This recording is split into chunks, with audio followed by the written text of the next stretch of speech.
Hi everyone, I've been asked by a number of people whether I celebrate Christmas. Well, of course I do. I celebrate every day I'm alive, quite frankly, and I find I'm particularly alive at Christmas.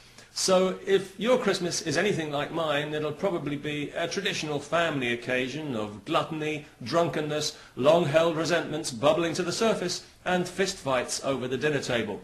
We usually book the ambulance for about 6 o'clock.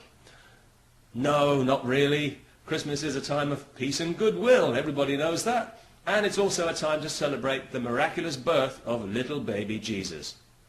And one thing Christmas has always done for me is always reminds me that there are actually two separate versions of Jesus. The adult version, obviously, with the beard and the sandals, who was murdered by the Jews, and baby Jesus. Now, I've never connected those in my mind as being the same person. They've always been completely separate entities to me. I mean, I never look at baby Jesus in the crib and think, oh yes, I can see the resemblance. It wouldn't even occur to me, although it probably will now. We actually have a little model nativity scene in our house this Christmas, as we do every Christmas, ostensibly for the children, but really it's for everyone because Christmas is for everyone. Why do we have it? Well, for the same reason that we have a Christmas tree and fairy lights and tinsel and crackers and paper hats, because it's fun.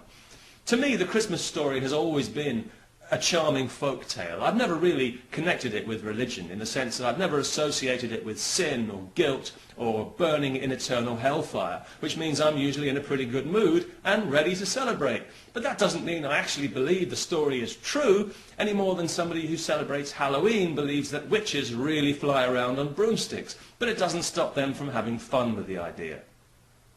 Now, Christmas was a folk festival long before Christianity ever got hold of it, and it will be long after Christianity's bony fingers have been prized off it. Because, newsflash for Christians, nailing your deity's name to a festival doesn't make it yours, I'm afraid. It's still all about the solstice. It's all about the rebirth of the sun. No, not the Son of God, the regular sun. It's a celebration of the life force, something which Christianity wouldn't really know very much about, because the only thing it celebrates is death. All the supposed benefits of Christianity accrue after death, not before. Life is a penance to be endured, not lived, unless you're a televangelist with $1 million mansion and a couple of Cadillacs, or a senior clergyman who happens to live in a palace or two.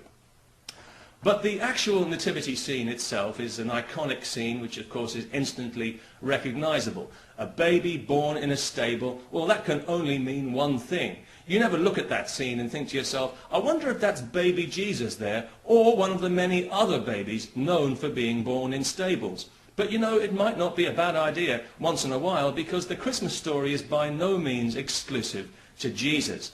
It was told and retold many times over the centuries, long before Jesus was ever even thought of.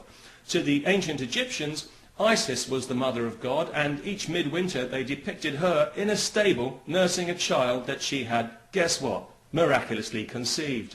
And all this a couple of thousand years before Jesus.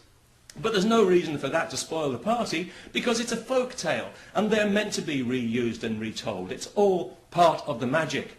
And, well, Christmas is a time for magic, and that's why, even though I don't believe in Santa Claus, I would never tell a child that there's no Santa Claus. If I was going to tell them the blunt truth about anything, I'd probably tell them that there's no Jesus. Or, if there is, his image rights have been hijacked by the forces of evil, and he now works directly for Satan, doing his best to keep us fearful and ignorant, making us feel less worthy than we really are, and emotionally crippling us with guilt for crimes that we had nothing to do with. Doesn't that sound like the work of Satan? Not that I really believe in Satan, by the way, I should emphasize that, but then we all know that you don't actually have to believe in a thing for it to be part of your life, whether you like it or not. So, in that sense, I know he exists. And I also know that the Holy Scriptures will back me up on that, which gives me a warm and fuzzy feeling all over. And isn't that really what Christmas is all about?